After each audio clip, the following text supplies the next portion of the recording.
우리가 사회생활을 하다 보면 여러 다양한 이제 사람들과 만나고 다양한 인간관계를 이제 유지하다 보면 그 사람들 사이에서 그 인간관계 속에서 번뇌가 일어나는 경우가 많죠.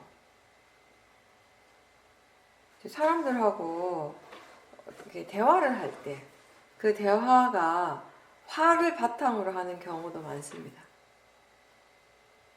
복잡한 그런 인간관계, 뭐 회사 생활에서 일어나는 크고 작은 여러 번뇌들, 특히 화가 좀 자주 일어나는 경우가 많을 거예요.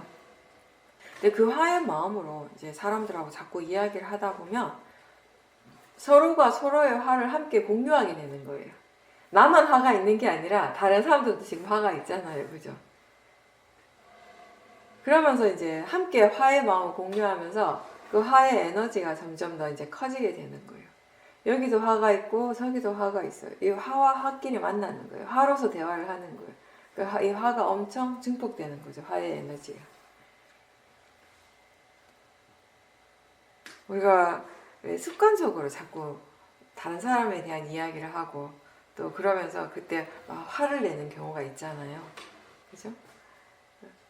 다른 사람들과 대화를 할 때 지금 자신이 어떤 마음으로 하고 있는지를 자꾸 확인하면서 해야 돼요. 그렇지 않으면 번뇌에 푹 빠져가지고 번뇌가 일어나고 있는지도 모르는 채 계속 대화를 하게 되는 것이거든요. 그래서 대화할 때는 신이 나서 막 해요. 그죠? 막 재밌어가지고 막 하는데 대화가 끝나고 난 다음에 집에 와가지고 좀 시간이 좀 지났을 때 마음이 좀 고요해졌을 때 마음이 좀 좋아졌을 때 그게 굉장히 나를 힘들게 할 때가 있어요. 그때 그 대화의 내용, 그때 그 마음의 상태 때문에. 내 마음의 힘이 충분히 좋으면은요, 다른 사람의 영향을 잘 안 받아요. 다른 사람의 번뇌가 아무리 강해, 옆에 있는 사람의 번뇌가 강해도 그 영향을 별로 받지 않는데, 내 마음의 힘이 약하면 그 영향들을 받게 됩니다. 그래서 나는 처음에 화가 조금밖에 없었는데, 옆에 화가 아주 강한 사람하고 대화를 하다 보면 내 화도 이미 이만큼 커져 있는 경우가 있는 것이에요. 그래서 대화할 때 그 대화의 내용에 푹 빠져서 하는 것이 아니라 지금 본인이 어떤 마음으로 하고 있는지, 어떤 마음으로 대화하고 있는지, 말하고 있는지를 충분히 잘 알면서 해야 하는 것입니다. 그렇게 하는 것이 이제 수행자의 기본 자세죠. 부처님 개송에 이런 개송이 있어요. 분노를 끄는 뒤에 깊이 잠들 수 있고 분노를 끊고 나면 슬퍼하지 않는다라고 하셨어요. 분노의 뿌리에는 독이 있고 근데 그 꼭대기에는 꿀이 듬뿍 들어있어서 그런 분노를 죽이는 것을 성자들은 칭송하나니 이것을 끊고 나면 슬퍼하지 않기 때문이다. 이 표현이 너무 좋은 것 같아요. 분노의 뿌리에는 독이 있는데 그 끝에는 꼭대기에는 꿀이 가득 있다는 것이에요. 그 꿀을 찾아서 이게 정말 좋은 것인 줄 알고 사람들이 마구마구 그거를 이제 뜯어먹게 되는 거죠. 근데 그 뿌리에는 독이 있는 것이에요. 분노에 맞서서 분노하는 그런 자는 더욱더 사악한 자가 되나니 분노에 맞서서 분노하지 않으면 이기기 어려운 전쟁에서 승리하는 것이다. 그런 사람, 자신과 상대 둘 다의 이익을 도모하는 사람이니 상대가 크게 성이 난 것을 알면 마음을 챙기고 고요하게 처신하노라. 그런 사람은 자기 자신뿐만 아니라 상대방까지 둘 다를 구제하는 것이다. 이렇게 말씀하셨어요. 우리가 수행할 때는 하는 말이에요. 그죠?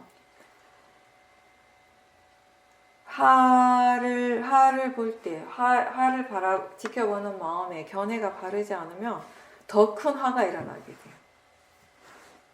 상대가 크게 화를 낼 때 나는 같이 화를 내는 것이 아니라 더 마음을 챙겨야 된다는 거예요. 알아차림을 챙겨야 되는 것이죠. 그렇게 마음을 챙기고 고요하게 처신을 한다면 자기 자신뿐만 아니라 상대방까지 구제하는 것이라고. 탐심이나 진심의 성질은 자꾸 대상 쪽으로 가는 성질이 있어요. 대상을 향해서 가고 그 대상을 자꾸 움켜쥐려고 합니다. 붙잡으려고 합니다. 화의 마음이 어떤 특정한 대상에 대해서 굉장히 싫어하고 그걸 막 거부하는데, 너무 싫어하고 거부할 때도요, 그때도 이미 그 대상에 대한 집착이 있는 거예요.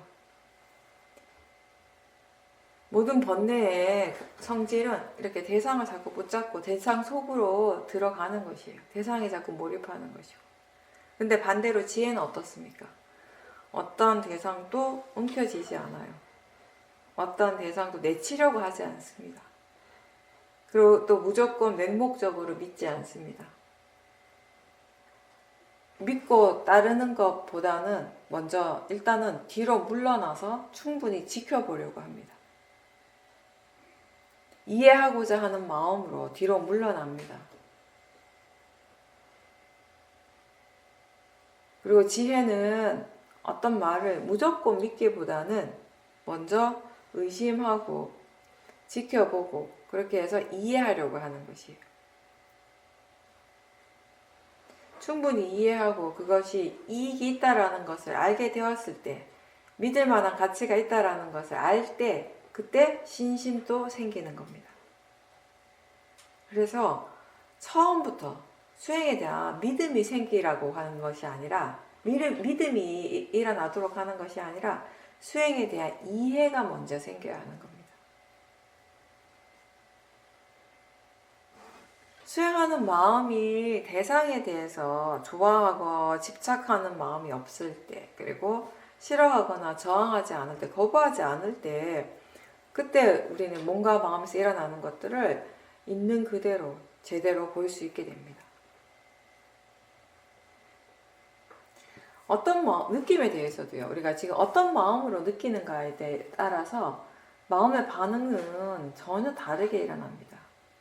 느낌은 그대로이지만 그 느끼는 마음의 그 조건이 달라지게 되면 같은 느낌이지만 마음의 조건이 달라지면 그 느낌이 다르게 받아들여지는 것이에요.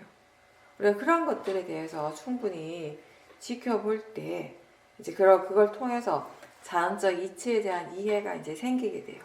그 원인과 결과라는 것이, 그 조건이 달라지면 마음에서 일어나는 결과도 다르다라는 것을 여러 가지 체험들을 통해, 수행적인 체험들을 통해서 계속 지켜보고 그런 과정들을 계속 보면서 그걸 통해서 이제 자연적 이치에 대한 이해가 이제 생기는 것입니다.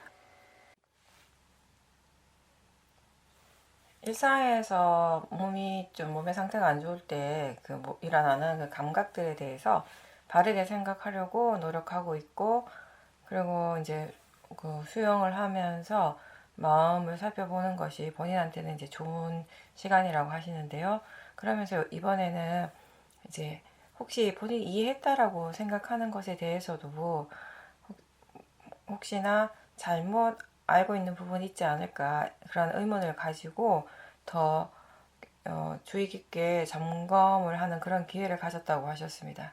이미 있는 지혜를 사용해서 또 지혜의 힘을 더 키울 수 있기 위해서 노력한다라고 하셨습니다. 그거는 다른 사람한테 물어봐가지고 확인하는 것이 아니라 본인 스스로 느끼는 대로 하시면 돼요.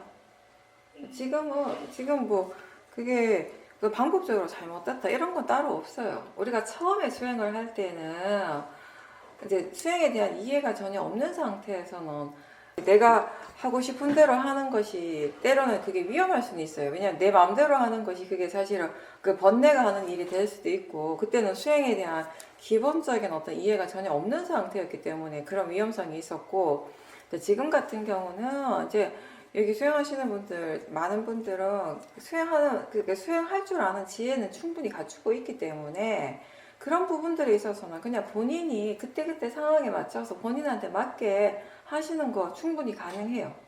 근데 그걸 통해서 본인이 뭔가 이렇게 의심을 하고 아니면 궁금해하는 부분들이 있다면 그때는 또 그런 것들이 마음을 더 깨워주게 하는 활력소 같은 역할을 하는 거예요. 그래서 우리가 그 궁금해하는 거, 뭔가 이렇게 의심하고 궁금해하는 것도 지혜에 속한다라고 얘기를 하는 것이거든요. 마음을 깨워주는 역할을 하죠. 그런 부분들이. 본인 스스로 그게 그렇게 마음이 깨어나고 있고 수행을 하는 마음이 더 활발하게 만들어주고 있고 결과적으로 수행을 하는데 이제 도움이 된다면 그거는 아무 문제가 없는 거예요. 그렇게 하시면 돼요. 방법적인 측면에 있어서는 충분히 다양할 수 있으니까. 예. 마음에 힘이 있으면 통증이 있을 때에도 마음이 통증에 크게 관심이 없고 있건 없건 신경을 안 쓴다고 했습니다. 근데 좀 더 미세하게 이렇게 봤을 때 중간중간에 이 통증에 대해서 바르지 않은 생각이 또 일어나고 있었는데 그거는 미처 몰랐다라는 것을 새롭게 알게 됐다고 하셨고요. 지혜가 있어도 또다시 모화가 강해지면 또 그 모화가 이 지혜를 덮어버리는 그런 일들이 일어나고 있다고 하셨습니다. 수행을 잘 하다가 그 바른 마음의 방향을 갑자기 바꿔버리는 이러한 일들이 본인한테 이제 반복되어 왔는데 그 또한 자신의 깜마이고 어쩔 수 없고 그거 좋아하고 싫어할 일이 아니라고 스스로 이제는 그렇게 받아들이고 있다라고 하셨고요. 그러면서 그 자체를, 그런 마음 자체를 물러나서 이제 볼 수 있는 계기가 되었다고 하셨습니다. 다음에도 또 이런 일이 일어날 수는 있겠지만 그래도 지금 바른 마음으로 수행하고 있고 지켜보고 있기 때문에 큰 문제가 없고 그래서 차분하게 그 과정들을 지금은 지켜보고 있다라고 하셨습니다. 그 통증이라고 하는 것이 사실 우리가 통증에 대한 얘기는 굉장히 많이 했는데 가장 이제 기본은 뭐냐면 이게 그냥 감각이잖아요. 몸에서 일어나는 우리가 4대 성질로서 일어나는 감각. 그러니까 그냥 그 감각이라고 하는 건, 그 느낌이라고 하는 건 그 자체로는 좋은 것도 아니고 나쁜 것도 아니에요. 그죠? 그냥 그렇게 4대 성질로서 일어나는 것일 뿐이에요. 근데 우리가 이 통증에 대해서는 굉장히 예민하게 반응을 해요. 왜냐하면 그게 내 몸에서 일어나는 것이라고 생각하기 때문에, 내 몸이라고 생각하기 때문에, 나라고 믿고 있는 것이고, 그리고 이게 우리 입장에서 봤을 때는 좋은 현상이 아니라 좋지 않은 현상이라고 이미 믿고 그렇게 생각하고 있기 때문에, 그런 고정관념들이 있기 때문에 통증이라고 할 때 이게 그걸 우리가 통증이 일어나는 것에 대해서 좋은 일이다라고 생각하는 사람은 없을 거 아니에요. 다 좋지 않은 것이라고 이미 우리 마음이 이미 그렇게 결론을 내버렸어요.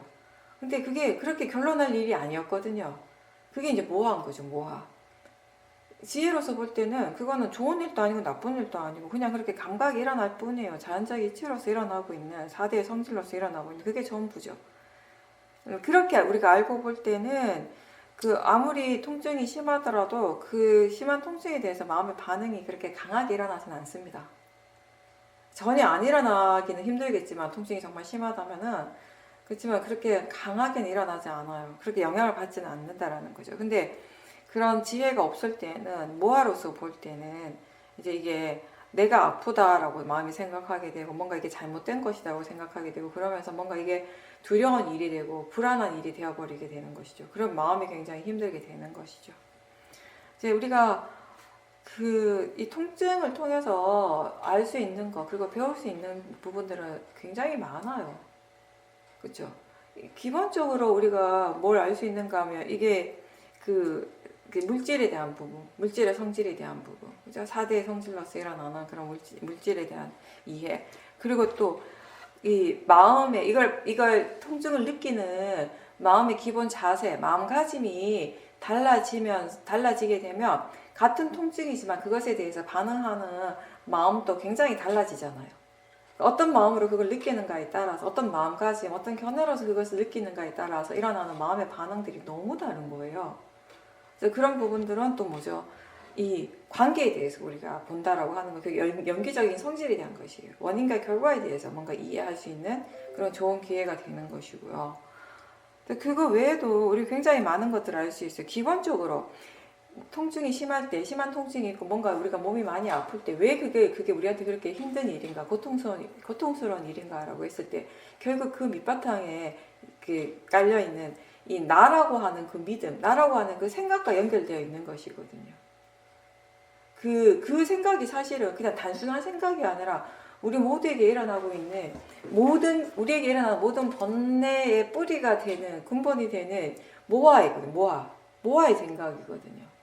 그 모아의 마음이, 그 모아의 생각이 어떠한 결과를 일으키는지, 어떠한 번뇌를 계속 유발하고 어떤 결과를 일으키는지에 대해서 우리가 그 과정들을 또 지켜볼 수 있고 그 과정들을 알아차림하는 걸 통해서 또 이 나라고 하는 그 생각에 대해서 모아의 마음에 대해서 또 이제 배울 수가 있는 것이고요. 보살님이 아까 얘기했듯이 모아 어리석음이 너무너무 강하면 거기에 지혜가 묻혀버리게 되는 것이에요. 뭔가 아플 때 이걸 빨리 뭔가 내가 해결해야겠다라고 생각이 든다면 그거는 탐심이 있는 것이죠. 몸이 아픈 것도 사실은 내가 해결할 수 있는 일이 아니에요. 그거는 통증이 일어나게 되는 것 또한 뭔가 내가 어떻게 해서 해결하겠다라는 것이 아니라 우리가 수행의 관점에서 물론 몸이 아플 때 우리가 약을 먹고 그런 처치를 할 수는 있죠. 할 수는 있는데 그 느낌 그 자체를 내가 없앨 수는 없는 거잖아요. 이미 일어나고 있는 그 느낌 자체를 내가 사라지게 할 수는 없는 것이에요. 그죠? 그리고 그 아픈 느낌 그거를 내가 안 일어나게 할 수는 없는 것이에요. 일어날 것은 반드시 일어나게 되어 있다라는 것입니다. 일어날 것은 반드시 일어나는데 이것이 일어날 때 그럼 우리는 어떤 마음가짐, 어떤 자세로서 그거를 받아들여야 하는가? 이제 그 부분에 관한 것이 이제 수행의 부분이 되는 거죠. 보살님은 이 수행을 했을 때 마음이 지혜가 일어나고 수행이 잘 진행되다가도 또 어느 한순간에 그 생각의 내용이 너무 깊이 들어가 버리는 경향이 있단 말이죠. 어느 정도에서 멈추고 그냥 계속 수행을 하면 되는데 자꾸 마음이 생각을 계속하는 생각으로서 자꾸 뭔가를 해결하려고 하는 그런 습이 있는 것이에요. 이번에도 이제 그게 드러났는데 보살님 말한 그대로 깜바가 있어요. 깜바라고 하는 것이 딴 게 아니라 습이에요. 습이라고 하는 거 계속 내가 알든 모르든 간에 오랜 세월 동안 계속 반복되어 온 것이거든요. 그러니까 이게 어느 시점이 되면 어느 딱 그게 조건이 딱 갖춰지면 툭툭툭 이제 또 일어나는 것이에요. 근데 예전에는 그게 일어날 때 이게 또 일어났구나라고 스스로 좌절하고 실망했어요. 왜냐하면 그게 일어날 때마다 수행이 힘들어지니까 그게 너무 싫었던 거죠. 근데 어떡하겠어요? 일어날 것은 일어나는 것이에요. 그죠? 내가 싫어한다고 해서 안 일어날 것도 아니고 내가 그걸 거부한다고 해서 그게 금방 사라지는 것도 아니고요. 일어나야 할 것은 일어나고 있기 때문에 이제 지금의 마음가짐은 이제 예전보다 훨씬 좋아진 거예요. 그게 일어나고 있다. 또 그런 성향이 다시 드러난다는 걸 알 때 예전처럼 막 거기에 대해서 화가 나거나 이게 막 좌절하는 것이 아니라 이게 또 일어나는구나. 또 반복해서 또 일어나고 있구나. 근데 뭐 어떡하겠나라고 하는 약간의 그런 그런 마음의 태동인 것 같아요. 그러니까 어떡하겠나라고 하는 것이 뭔가 내가 포기하고 뭐 아무것도 안 하고 뭐 될 대로 따라 이건 아니거든요. 내가 거기에 대해서 일어나는 것에 대해서 내가 할 수 있는 건 없다라는 거예요. 그죠? 일어나는 그 성질 자체는 일어나는 성질로서 일어나는 건데 거기에 대해서 내가 뭘 하겠어요. 그죠? 자연적 이치로서 일어나고 있는 것인데 그걸 내가 막을 수는 없는 거, 어쩔 수는 없는 것이에요. 근데 그게 일어났을 때 그걸 어떤 마음가짐으로 어떤 태도, 어떤 마음의 어떤 태도로서 그거를 내가 대처할 수 있는가의 부분이 달라지게 되는 것이죠. 마음가짐이 달라졌을 때 이미 일어난 그게 큰 문제가 안 될 수 있어요. 마음가짐이 바르지 않을 때는 그런 생각들이 굉장히 큰 문제를 일으킬 수 있는 소지가 있는데 그래서 수행의 방향성이 확 바뀌어버려요. 수행이 바르게 잘 진행하고 있다가 완전히 이상한 방향으로 가버리는 거예요. 예전엔 그랬던 거죠. 그래서 완전히 이상한 방향으로 가버린 그 수행이 다시 올바른 방향으로 오는데 시간이 너무 많이 걸렸어요. 근데 이제 지금 같은 경우는 그런 이제 습관이 다시 반복이 했는데 그걸 빨리 알아차림했어요. 그리고 그런 생각들이 바르지 않다라고 수행에 도움이 되는 생각이 아니라는 것도 금방 캐치를 했고 그리고 그렇게 일어나는 것 자체는 어쩔 수 없다라는 것도 이제 알고 인정하고 받아들이는 것이에요. 이미 마음이 그렇다면은 지금 그렇게 하고 있다면 이미 마음이 수행을 하고 있는 것이에요. 바르게 수행을 하고 있는 것이죠. 그 부분에 대해서, 그 생각에 대해서. 그러니까 이제 더 이상 크게 문제가 되지 않는 것이죠. 더 이렇게 심화가 되지 않는 것이에요. 마음은 이제 여전히 바르게 수행을 하고 있는 것이죠. 네, 그러면 되는 거예요. 우리가 수행을 계속 하고 수행을 잘 한다고 해서요. 모든 번뇌들이 다 사라지는 건 아니잖아요. 특히나 그러니까 어떤 번뇌들은 사라지는데 자기 자신에게서 반복적으로 계속 습관적으로 일어났던 그런 번뇌들, 그런 번뇌의 생각들은 여전히 일어나게 돼요. 그런 것들은 그 뿌리가 굉장히 깊거든요. 우리가 지혜가 몇 번 일어난다고 해서 뿌리가 금방 안 뽑혀요. 뿌리가 남아있으면 그 가지가 언제든지 다시 또 이렇게 드러나게 돼요. 근데 이게 예전에 굉장히 단단한 뿌리로서 드러날 때하고는 다른 거죠, 이제. 드러나긴 드러나도 그 번뇌 에너지 자체가 굉장히 약해진 상태예요. 옛날에 그 에너지가 100이었다면 지금은 드러날 때 그 마음의 그 번뇌 에너지가 10이나 5, 뭐 이런 정도로만 드러나는, 그런 정도는 이제 충분히 이 수행하는 마음에서 컨트롤이 가능한 거예요. 옛날에 100이 딱 되어가지고 나타나면 어떻게 할 수가 없는 상황이었다면 거기에 그냥 잠식이 돼버렸어요. 모든 좋은 마음들이 거기다 묻혀버렸어요. 근데 지금은 좋은 마음의 힘이 80, 90이고 번뇌의 힘이 10, 20이니까 좋은 마음의 힘이 그걸 덮어버리는 것이에요. 크게 영향을 안 주게 된다는 것이. 크게 문제가 안 되는 것이. 그래서 괜찮은 거예요. 이제 그래도 계속 노력을 해야 되죠. 계속 수행을 해야 되죠. 그렇게 하다 보면 이제 언젠가는 뿌리도 뽑힐 수는 있겠죠. 근데 그건 굉장히 시간이 많이 걸려요. 굉장히 어려운 일이긴 합니다. 그래도 가능은 하죠. 제가 보는 관점에서는 그렇죠. 그 뿌리가 완전히 뽑힌다는 것 자체가, 우리가 왜 대승에서는 그런 얘기 많이 하거든요. 수행할 때. 수행을 해서 우리가 업이 달라진다. 업이 바뀐다라는 얘기를 해요. 아마 제가 보는 관점에서 그런 거예요. 그 뿌리가 뽑히는 게 업이 바뀌는 일이 아닌가라고 생각을 하게 돼요. 근데 쉽진 않죠. 본인들이 지금 수행 오래 하신 분들은 그런 거 한 번씩 느낄 거예요. 수행이 오랫동안 이제 계속 지속되어 왔고, 그걸 통해서 이제 많은 이해들이 생겼단 말이죠. 그러면서 이제 그 본인 스스로가 예전과는 굉장히 많이 달라졌다라는 것을 스스로 이제 느끼시잖아요. 그죠? 근데 그런가 하면 또 어느 날 문득 보면 예전에 그 본인의 어떤 습과 같은 깜마들이 불쑥불쑥 올라와가지고 또 그 번뇌가 일어나고 있는 게 보이잖아요. 그러면서 또 이게 처음 그런 것들을 이제 처음 경험할 때는 이제 실망을 해요. 내가 이렇게 열심히 수행을 했고 뭔가 내가 많이 변한 것 같은데 여전히 또 일어나네? 이 번뇌가 또 일어나고 있었네? 라고 생각을 하고 좀 실망할 수 있는데 결코 실망한 일은 아니에요. 내가 수행을 할 때, 수행을 열심히 하고 있을 때 그런 것들이 드러난다는 건 오히려 나한테 좋은 일이에요. 수행하지 않을 때 드러나는 것보다는 100배, 1000배 좋은 거예요, 그게. 어차피 이가 완전히 뿌리가 뽑히지 않았다면 언젠간 드러날 일이거든요. 언제든지 드러날 수 있는 가능성이 항상 있는 거예요. 그렇다면 어차피 드러날 거라면 내가 열심히 수행을 하고 있을 때 드러나줘야 돼요. 그래야지 우리가 그것에 대해서 바르게 뭔가 잘 해결을 할 수 있게 되는 거죠. 안 그러면 내가 지금 수행하는 마음의 힘이 약할 때 이게 드러나게 되면 또 거기에 또 끌려가게 될 수가 있거든요. 그런 것들 우리가 계속 반복하게 됩니다. 계속 반복하면서 또 그 번뇌의 힘이 약해지고 또 조금씩 약해지고 하다가 어느 순간에 이제 완전하게 사라지게 되는 것입니다. 그게 몇 년씩 가기도 해요. 이제 이게 어느 정도 해결이 됐구나 라고 생각했는데 또 일어나고, 이제는 끝났나 보다 했는데 또 일어나고, 그게 몇 년이 가기도 한다는 거죠. 육문의 작용과 오온이 함께 작용하고 있다는 것을 더 많이 알게 되었다라고 하셨습니다.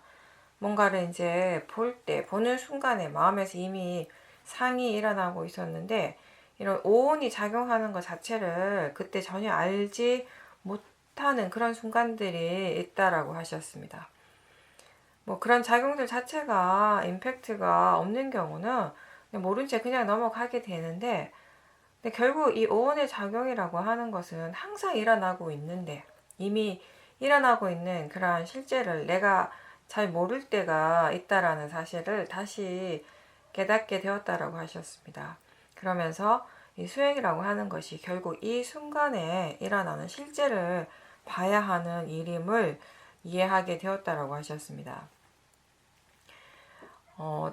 본인이 다른 사람들과 함께 있을 때, 딸이나 사위를 비롯해서 다른 사람들과 함께 있을 때는 수행하는 것이 그렇게 어렵지 않은데 유독 손자하고 함께 있을 때는 수행이 자연스럽게 잘 되지 않아서 그 부분에 대해서 이제 궁금하게 생각하고 있었는데, 어느 날 손자랑 함께 있으면서 미세한 탐심을 분명하게 볼 수 있는 기회가 있었다라고 하셨어요.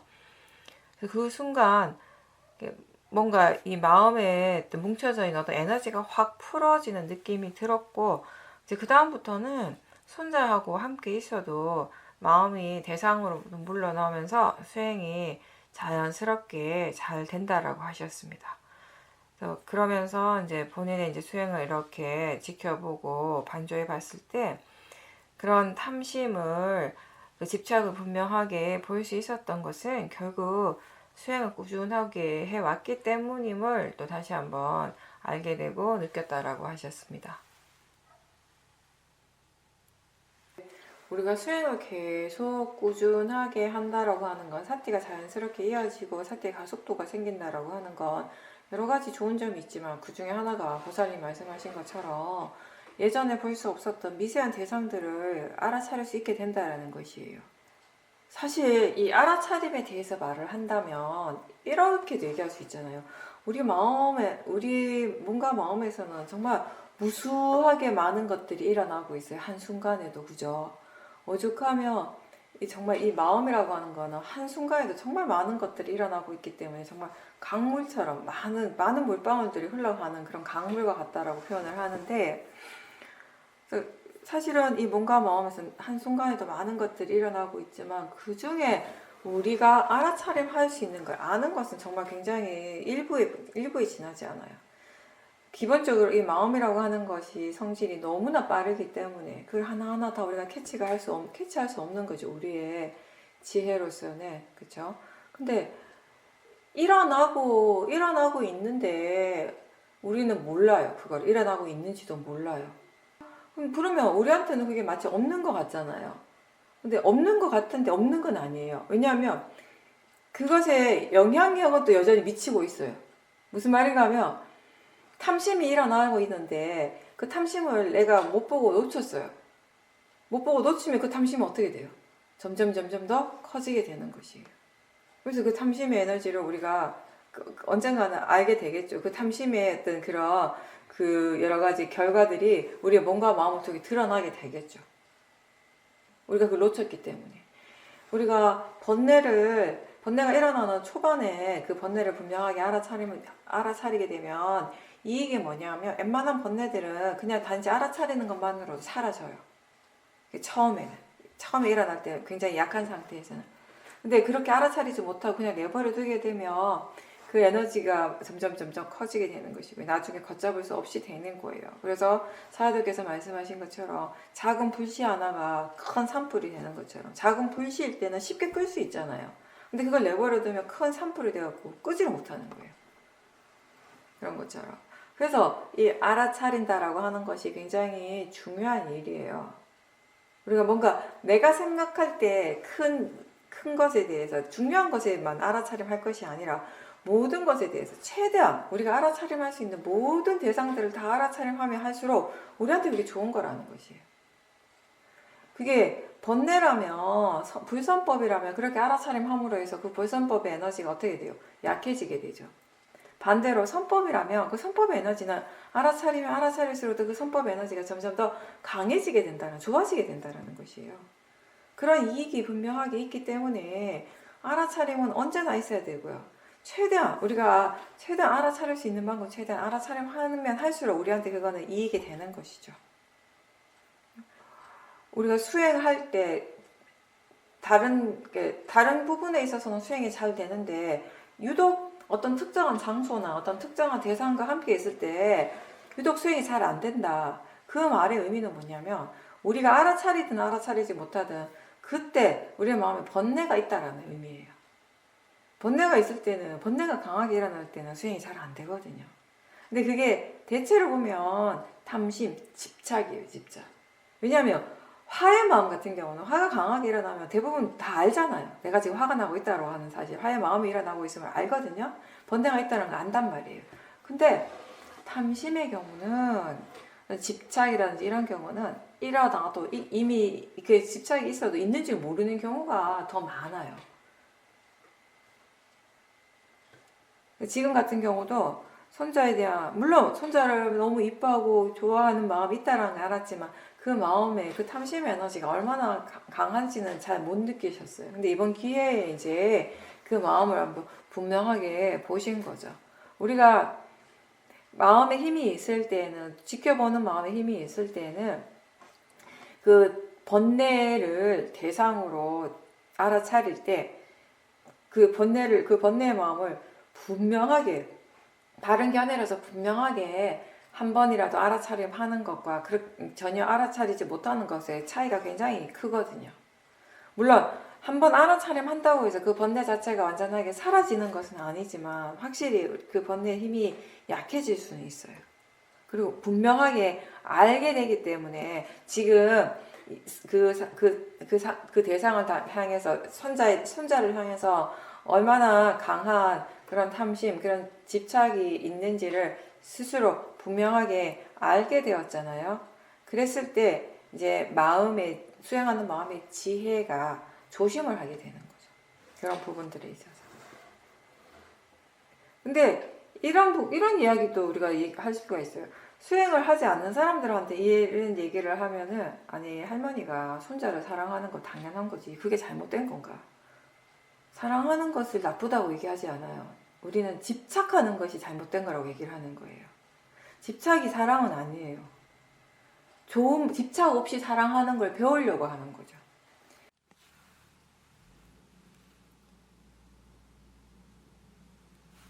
보살님께서 이번에 친구분들하고 해외여행을 다녀오셨는데, 여행 가기 전에 미리 스스로에게 몇 가지 이제 다짐을 했다고 하셨습니다. 나를 잊지 않겠다고.